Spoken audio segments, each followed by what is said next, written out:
Welcome back to Fast Market here on the Schwab Network. I'm Diane King Hall alongside Tom White in our Chicago studio. Time now for our Cash Tag segment. For that, let's bring in our next guest. That's Landon Swan, co-founder of Likefolio, taking a look at Apple today. All right, this is a week where Apple was like, okay, here's our affordable stuff. You guys complained about everything was too expensive. Here's an affordable iPhone. Here's an affordable MacBook. But you've got to look across the latest sentiment data. What does that look like, Landon? Yeah, actually, it's pretty strong. I mean, I'll just get right to it. We track all kinds of stuff from social media mentions to, YouTube mentions, web visits, app downloads, things like that.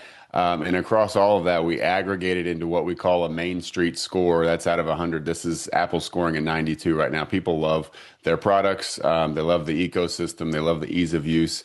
It's really a sticky product line. I mean, generally speaking, once you're in, you're not leaving for Android or another competitor. In fact, you're adding things that work well within that ecosystem. So they've done a great job there. And the stock is off a little bit. I mean, it's up on the year. It's up from lows this year significantly, but it is off of highs.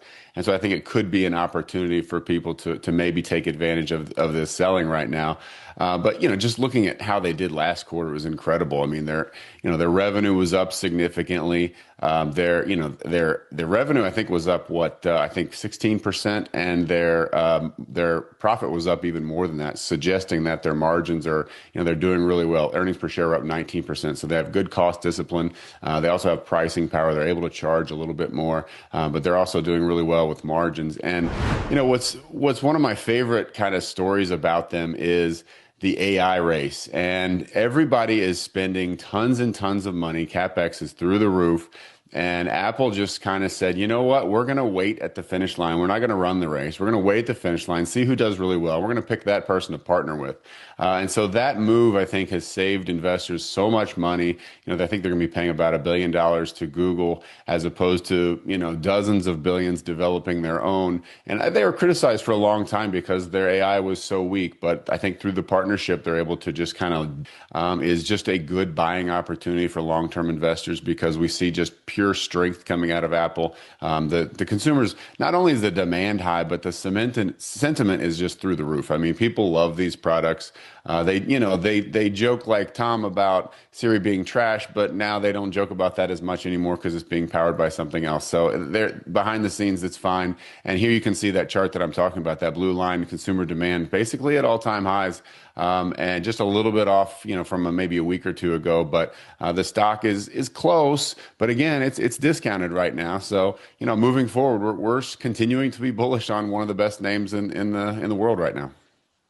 Hey, Landon, real quick here. When you see a pullback like this in a name that has the rock solid balance sheet that it doesn't have the CapEx spend in this name. Would you guys?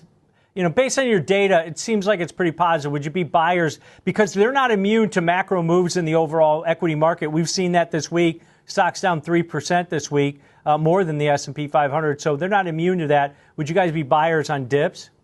Yeah, so I think that you just got to ask yourself, what exposure am I willing to have to the overall market? And if you're okay with some exposure to those macro events, I think that Apple outperforms the market from here almost for sure. It's just to what degree. So you can track them against the S&P and just see how they've done historically. It's pretty strong. But here on this dip, I think that obviously they could go down from here. Anything can happen. You got wars and tariffs and all kinds of stories out there that they can't control. But what they can control is very strong. So again, if you're willing to take some macro risk or some general market risk, I think going with Apple is a pretty strong bet. Yeah, they can control the devices. So I've been in the ecosystem. I remember, but you make a good point. Once you switch, because I remember when I switched, it's hard to go back because then you just start getting other stuff like a MacBook, and then you need the AirPods, and just everything fits together. So it's a great point. At the same time, you can't ignore the macro factors. But we'll put a pin in our conversation. Landon, thank you.